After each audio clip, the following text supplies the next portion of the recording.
नमस्कार, आपके साथ मैं हूं सुमेरा खान। सत्ता के सभी न्यूज मित्रों का स्वागत है। सबसे पहले सत्ते पे सत्ता, यानी 7 खबरें और दिलचस्प जानकारियां एक साथ। आज पहले आपको उस बाबा के पाखंड के सबूत दिखाएंगे जो हैंडपंप के पानी से बीमारी भगाने का ढोंग करता था। अपने दरबार में सुदर्शन चक्र वाला फर्जी चमत्कार दिखाता था और दावा यहां तक है कि आश्रम में काला जादू होता था। आज डिजाइनर बाबा साकार हरि की पूरी कलंक कथा सत्ता में सुनिएगा। इसके बाद आपको हाथरस पर मची सियासी भगदड़ भी दिखाएंगे। मुख्यमंत्री योगी ने कहा है कि हाथरस में जो कुछ हुआ वो हादसा है या साजिश, इसकी जांच जारी है। लेकिन अखिलेश ने इस घटना के लिए राज्य सरकार को जिम्मेदार बताया है। इस पर कैसे अब सत्ता का कलेश हो रहा है वो भी देखिएगा। फिर आपको प्रधानमंत्री मोदी की विपक्ष वॉशिंग का राउंड 2 दिखाएंगे। कल लोकसभा के बाद आज राज्यसभा में भी पीएम मोदी ने विपक्ष पर जबरदस्त कटाक्ष किया। पेपर लीक से मणिपुर तक और संविधान से वॉकआउट तक पीएम ने क्या क्या कहा, इस पर हमने एक रील तैयार की है। एक बड़ी खबर झारखंड से, जहां हेमंत सोरेन फिर से राज्य की सत्ता को संभालेंगे। अब से थोड़ी देर में मुख्यमंत्री चंपई सोरेन राज्यपाल को इस्तीफा सौंप देंगे। आज रांची में महागठबंधन विधायक दल की बैठक हुई, जिसमें हेमंत सोरेन को नेता चुना गया है। यानी जमीन घोटाले में जेल यात्रा के बाद हेमंत सोरेन फिर से सत्ता की यात्रा के लिए पूरी तरह तैयार है। सेना की सत्ता संभालने के बाद नए army chief general Upendra Dwivedi पहली बार बॉर्डर पर पहुंचे। आज उन्होंने एलओसी पर तैयारियों का जायजा लिया और अब वो आतंक के खिलाफ इंडियन आर्मी द्वारा चलाए जा रहे ऑपरेशन की भी जानकारी ले रहे हैं। सभी न्यूज मित्रों के लिए एक शुभ समाचार भी है। वर्ल्ड चैंपियंस वापस घर आ गए हैं। टीम इंडिया बारबाडोस से रवाना हो चुकी है और कल भारतीय टीम का विमान दिल्ली में लैंड करेगा। बताया जा रहा है कि कल टीम इंडिया के खिलाड़ी प्रधानमंत्री मोदी से मुलाकात भी करने वाले हैं। और एक शुभ समाचार भारत के शेयर बाजार पर भी है, जिसने आज पहली बार 80,000 का आंकड़ा छू लिया। हालांकि दिन के अंत में सेंसेक्स की क्लोजिंग 79,986 पर हुई, लेकिन आज शेयर बाजार ने जो कीर्तिमान स्थापित किया उस पर हमने एक सत्ता की कुंजी बनाई है। लेकिन सबसे पहले उस बाबा की बात करते हैं जिसका सत्संग 121 लोगों के लिए मौत का सत्संग बन गया। और जो बाबा के भक्त हैं वो इस पानी को प्रसाद के रूप में स्वीकार करते हैं और उन्हें लगता है कि इस पानी से उनकी तमाम तरह की बीमारियां पानी पीकर ठीक कर सकते हैं। सिर्फ 90 सेकंड के इस वीडियो ट्रेलर में आपको अंदाजा हो गया होगा कि आज सत्ता में किसकी हम बात कर रहे हैं। आज सबसे पहले बात करते हैं उस बाबा की जो आस्था और चमत्कार के नाम पर सालों से अंधविश्वास का खेल खेलता था। फर्जी दावों के आधार पर सत्संग चलाता था। लाखों लोगों को मानव धर्म और सत्य के नाम पर इस सत्संग में बुलाया जाता था। अंधविश्वास का पूरा बाजार सजाता था और खुद को भोले बाबा कहने वाले ये बाबा भोली भाली जनता को पाखंड के जाल में फंसाता था। अब इस बाबा की गाड़ी की धूल वाले जाल में भोले भाले लोग फंस गए। जब झूठे प्रवचन वाला सत्संग मौत वाले शमशान में तब्दील हो गया तो ये बाबा फरार हो गया, अंडरग्राउंड हो गया। पिछले 24 घंटे हाथरस के बाबा नारायण साकार हरि की तलाश हो रही है। ये वो बाबा है जिसके बुलावे पर आगरा से लेकर हाथरस तक लाखों लोग जुट जाते थे, जिस बाबा के प्रवचन सुनने के लिए देश के कोने कोने से लोग आते थे। आज उस बाबा के बारे में आप जानेंगे, उसके सत्संग के सत्य को जानेंगे तो आपको एहसास होगा कि ये बाबा कितना बड़ा ढोंगी था, कैसे पाखंड और प्रवचन के जरिए लोगों को गुमराह करता था। आज सत्ता में सिर्फ हाथरस के इस बाबा के बारे में आपको नहीं बता रहे हैं, बल्कि हमारा मकसद आपको आस्था के नाम पर ब्रेन वॉश करने वाले, अंधविश्वास के दलदल में धकेलने वाले ऐसे बाबाओं से आपको बचाना है। आपको बताते हैं हाथरस के जिस बाबा नारायण साकार हरि उर्फ भोले बाबा को भक्त परमात्मा बुलाते थे, वो कैसे सत्संग में आस्था के नाम पर अंधविश्वास फैलाता था और जिसकी वजह से 121 लोगों की जान चली गई। बाबा नारायण साकार हरि के आश्रम में पीने के लिए हैंडपंप और नल लगे हुए थे, जिसको लेकर दावा यह है कि इस नल से पानी नहीं बल्कि अमृत निकलता है। बाबा की ओर से दावा किया जाता था कि इस हैंडपंप के पानी को पीने से सारी समस्याएं दूर हो जाती हैं। कई लोग इस पानी को अपने घर भी प्रसाद के रूप में ले जाते थे। इसी तरह बाबा के सत्संग में सुदर्शन चक्र के नाम पर चमत्कार का चक्रव्यूह भी रचा जाता था। लोगों को फंसाया जाता था। आधारहीन, तर्कविहीन दावों के आधार पर लोगों के सामने वो ये पेश करता था कि वो भगवान का अवतार है, इसीलिए उसके पास सुदर्शन चक्र है। वो चुटकियों में किसी के दुख को दूर कर सकता है। उसके यही दावे मंगलवार को 121 लोगों की मौत की वजह बन गए। और तो और बाबा के सत्संग में काला जादू वाला खेल भी चलता था। आश्रम में तांत्रिक क्रियाओं के जरिए लोगों को भ्रमित किया जाता था। आपको जानकर आश्चर्य होगा कि हाथरस के सत्संग में कृत्रिम बिजली चमकाई जाती थी। आस्था के नाम पर अंधविश्वास वाला माहौल बनाया जाता था। यही वजह है यहाँ लोग दूर दूर से आते थे, इनके प्रवचन सुनते थे। हाथरस में हादसे की एक वजह बाबा के चरणों की धूल के लिए मची होड़ को भी बताया जा रहा है। बाबा का दावा है कि चरणों की धूल से बीमारियों का इलाज होता है। सोचिए, एक इंसान जिस पर कभी गंभीर आरोप लग चुके हों, उसके चरणों की धूल पाने की होड़ में 121 लोगों की मौत हो गई। इसकी मुख्य वजह है बाबा का पाखंड, प्रवचन वाला प्रपंच, जिसमें वो खुद को भगवान का अवतार बताता था और बोलता था, मैं प्रलय भी ला सकता हूं। जिस बाबा के इतने कारनामे हैं, जिस बाबा के प्रवचन नहीं पाखंड की चर्चा पूरे देश में हो रही है, उसके कई नाम थे। वो सिर्फ खुद को भगवान का अवतार ही नहीं मानता था, बल्कि भक्तों के बीच कई नाम से मशहूर भी था। बाबा का असली नाम सूरजपाल था। भक्त उसको भोले बाबा भी कहते थे। तो सूरजपाल असली नाम है, भक्त उसे भोले बाबा भी कहते हैं। परमात्मा के नाम से भी भक्त उसको बुलाते थे। साकार विश्व हरि भी एक नाम था इसका। एक नाम नारायण साकार हरि है। बाबा के नाम भी कई थे और फर्जी दावे भी कई थे। आपको सुनकर यकीन नहीं होगा, आज के वैज्ञानिक युग में एक बाबा कैसे लाखों लोगों के विश्वास के साथ खेल रहा था, कैसे धर्म और भगवान के नाम पर लोगों को भ्रमित कर रहा था। वो कभी प्रलय लाने की बात कहता था। सिर्फ 120 सेकंड में फर्जी बाबा के फर्जी दावों वाली रील भी देख लीजिए।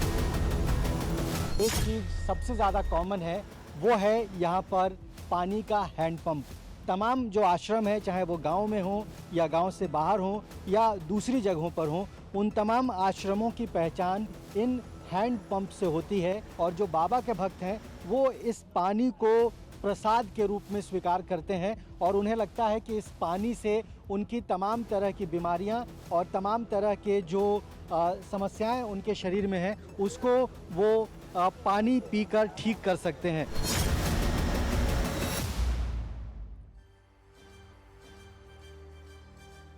ये अलग तरह का बाबा है। ये भगवा ड्रेस नहीं बल्कि सूट बूट पहनता है। जो बातें तो भगवान की करता हो, सुदर्शन चक्र भी दिखाता हो, चमत्कार की बात करता हो, लेकिन उसके कपड़े, उसका पहनावा किसी अधिकारी की तरह हो। ऐसा ही लुक हाथरस के इस पाखंडी बाबा का था। खुद को भगवान का अवतार बताने वाला बाबा डिजाइनर था। वो डिजाइनर कोट पहनता था। डिजाइनर कोट ही नहीं, डिजाइनर पैंट पहनता था। उसकी टाई डिजाइनर थी। सफेद जूते, सफेद टोपी पहनता था। कपड़ों का पर्सनल डिजाइनर रखता था ये बाबा। कपड़े, जूते डिजाइन होते थे। डिजाइनर अंदाज में बाबा प्रवचन देता था। लाखों लोग उसको सुनते थे। उसके लुक सिर्फ डिजाइनर नहीं थे, उसके आश्रम की व्यवस्था भी विशेष थी। साकार विश्व हरि उर्फ भोले बाबा के आयोजन में कोई प्रसाद नहीं चढ़ता था। अनुयायी भी कोई चढ़ावा नहीं चढ़ाते थे। बाबा कोई साहित्य या सामग्री नहीं बेचता था। यूपी के 12 थानों के अलावा इंटेलिजेंस यूनिट में भी उसकी तैनाती रही। साल 1999 में सिपाही की नौकरी से उसने वीआरएस ले लिया। नौकरी छोड़ने के बाद पाखंड का सत्संग करने लगा। सत्संग का नाम है मानव मंगल मिलन सद्भावना समागम। कल यानी मंगलवार को हाथरस के सत्संग में उसने कितना मानव मंगल किया और किस तरह पूरे आश्रम को शमशान बना दिया, इसकी विभत्स तस्वीरें सबने देखी हैं। बाबा के साथ मंच पर पत्नी और मामी बैठती थी। भोले बाबा उर्फ नारायण हरि आश्रमों की फ्रेंचाइजी भी बांटता था। बाबा के आश्रम में मोबाइल ले जाने की पाबंदी थी। उसको ये डर था कि सत्संग वाला ढोंग आश्रम से बाहर न चला जाए। बाबा सिर्फ सूट बूट वाला चश्मा ही नहीं पहनता था, सिर्फ कारों का काफिला नहीं रखता था, बल्कि बाबा की विशेष प्राइवेट आर्मी भी थी जो उनकी सुरक्षा करने में जुटी रहती थी। 3 अलग अलग ड्रेस में सुरक्षा कर्मी थे। काली ड्रेस वाले सुरक्षा कर्मी बाबा की निजी सुरक्षा में तैनात रहते थे।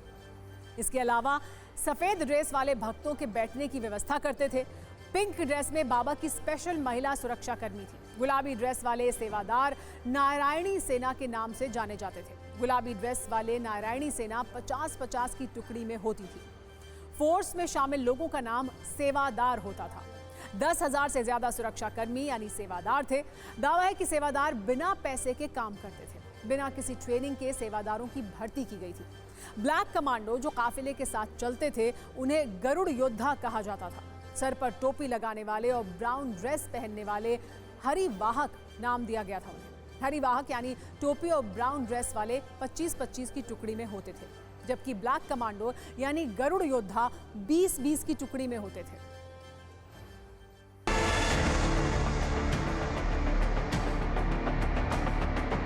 कई विभागों में हमने नौकरी की है, इंटेलिजेंस ब्यूरो में की है, अदालत न्यायालय में की है। अभी इंटेलिजेंस ब्यूरो से 14 वर्ष बाकी थे नौकरी के, अपनी मर्जी से नहीं आए हैं, लाने वाले नारायण हरि थे। जब वो शरीर को निकाल कर लाए वही कार्य कर रहे हैं, हमारे बस की कोई बात नहीं। इसलिए हम आपको धोखा नहीं दे सकते। नारायण साकार हरि अजन्मा है, अविनाशी है, न जन्मते हैं न मरते हैं। साकार हरि परमात्मा का सहारा लो। आपने दुनिया में किसी का सहारा लिया, मदद नहीं मिली, पलट दबाया गया, लूटा गया, दुर्व्यवहार किया गया होगा, तब आपने राइफल पकड़ी होगी, बंदूक पकड़ी होगी, बेहड़ में छलांग लगाई होगी। आज उस तरफ मुड़ के देखने की जरूरत नहीं। साकार हरि परमात्मा का सहारा लो।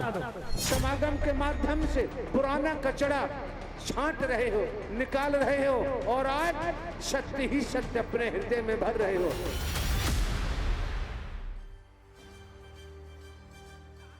अब तक आपने बाबा के झूठे प्रवचन, झूठे दावे, झूठे चमत्कार वाली कथा सुनी। अब इनकी क्राइम कथा भी सुनिए। कैसे संगीन मामलों में ये घिर चुका है। बाबा पर यौन शोषण समेत 5 केस दर्ज हो चुके हैं। 1997 में यौन शोषण का केस दर्ज हुआ था। जमीन भी कब्जाने का आरोप लगा था। इसके अलावा कानपुर में 7 बीघा जमीन कब्जाने का आरोप लगा। बच्ची को जिंदा करने के दावे पर भी केस हुआ था। सोचिए, इतने आरोपों के बाद वो अलग अलग शहरों में सत्संग चला रहा था, वो भी प्रशासन की इजाजत के साथ। बाबा के और भी कई रहस्य हैं, और भी कई राज हैं जो इसके चाल, चरित्र और चेहरे को दुनिया के सामने ला रहे हैं। सबसे हैरानी की बात यह है कि इतने संगीन इल्जाम के बावजूद हाथरस हादसे में जो एफआईआर दर्ज हुई है उसमें बाबा का नाम नहीं है, सिर्फ बाबा के सेवादारों का नाम है। सोचिए, ये मामले कितने गंभीर और कितने हाई प्रोफाइल हैं। इसमें मुख्य सेवादारों को आरोपी बनाया गया, लेकिन जिसके नाम पर पूरा आयोजन हो रहा था वो भोले बाबा आरोपी नहीं बनाए गए हैं। बाकी आयोजकों के नाम भी एफआईआर में नहीं है। टीवी9 भारतवर्ष के पास एफआईआर की कॉपी भी है और हादसे के बाद बाबा के फरार होने की पूरी कहानी भी है। आपको बताते हैं कल प्रवचन और हादसे के बाद बाबा कैसे वहां से निकल गया था।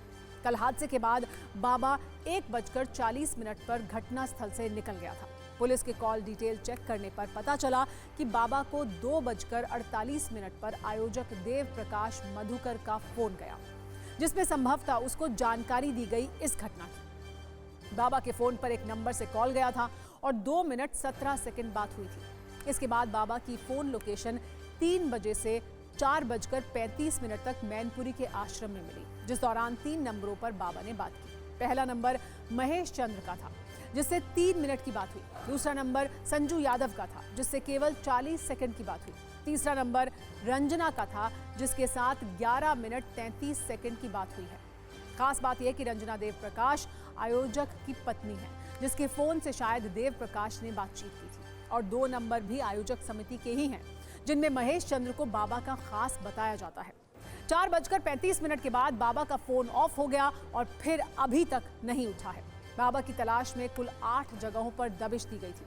इसके साथ ही अलग से 40 पुलिसकर्मियों की टीम गठित की गई है। बाबा की तलाश में टोल प्लाजा की वीडियो फुटेज भी चेक की जा रही है। सवाल है कि बाबा को कौन बचा रहा है, बाबा पर किसकी कृपा बरस रही है। इसे सिर्फ 4 पॉइंट से समझते हैं। भोले बाबा के ज्यादातर समर्थक जाटव हैं। भोले बाबा भी जाटव बिरादरी से ही हैं। बाबा के पास जाटव वोटर्स की ज्यादा संख्या है। यूपी में 2 करोड़ से ज्यादा जाटव वोटर हैं। बाकी आप समझदार हैं, वोट गणित और बाबा की कृपा को समझिए। हालांकि इस पर राजनीति भी हो रही है। समाजवादी पार्टी के मुखिया अखिलेश यादव ने जहां यूपी सरकार को इसके लिए जिम्मेदार ठहराया है, वहीं यूपी के मुख्यमंत्री योगी आदित्यनाथ ने अखिलेश यादव पर व्यंग किया है।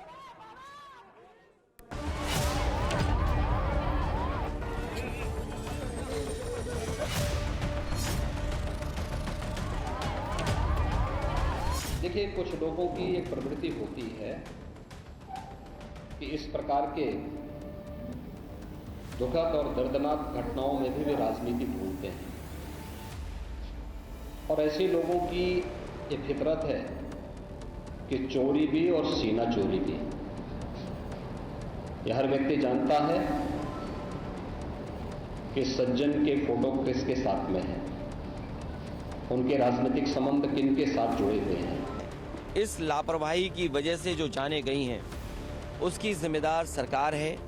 बहुत से लोगों की जान बच सकती थी, ना समय पर गाड़ियों का इंतज़ाम करा पाए, एम्बुलेंस का इंतज़ाम करा पाए, और कोई अगर अस्पताल पहुंच भी गया, इलाज के लिए गया भी है, तो उसको भी वो पर्याप्त इलाज नहीं मिल पाया जो इलाज मिलना चाहिए था।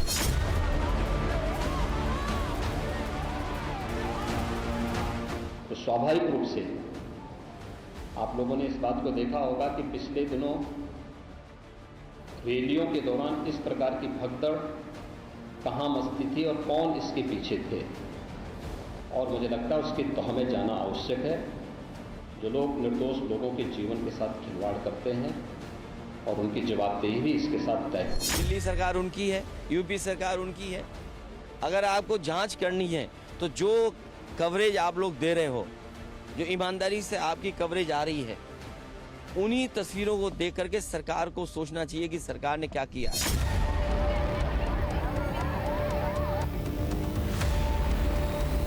क्या इंसान की जिंदगी की कीमत इस देश के अंदर 2 लाख रुपए का चेक है? क्या इंसान के जीवन की कोई कीमत नहीं है? 3 लाख 2.5 लाख लोगों की भीड़ आप 150 पुलिस वालों से कंट्रोल करना चाहते हैं, कैसे होगा? एम्बुलेंसेस का इंतजाम नहीं था, वहाँ पे इतनी बड़ी भीड़ इकट्ठा हुई थी। सिर्फ बयानबाजी से काम नहीं चलेगा, ये बहुत बड़ी घटना है और पूरे देश में इस तरह का धंधा चल रहा है।